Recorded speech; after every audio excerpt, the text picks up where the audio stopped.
So what's your age? You're just 24, na? So 24 is a very tender age. Even if you are 34, I would suggest you go for it. Even if you are 44, I would suggest you to go for it. 24 is a very tender age. See, you have to understand that everybody is not meant to have the same timeline. Everybody is not meant to be like Sachin Tendulkar, who made his international debut at the age of 16. Some would make their international debut at the age of 31. Surya Kumar Yadav ने कब किया international debut? Everybody is not meant to be Lata Mangeshkar, who started singing at the age of 13. Others are starting in their 20s and 30s, doesn't mean that they are late.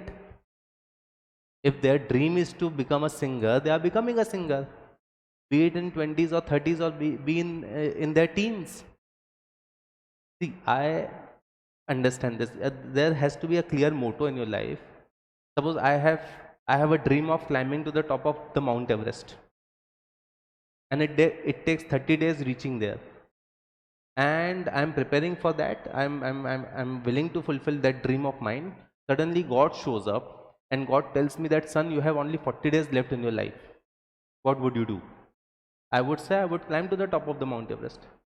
I'll spend 30 days reaching there, and once I reach there, I will have last 10 days of life with that feeling of pride ki yes, I made it to the top of the Mount Everest. So it's better to do even in your last 30 days, last 40 days. So you are just 24. So age is just a number. You will not get the same timeline as others, right? So go for it.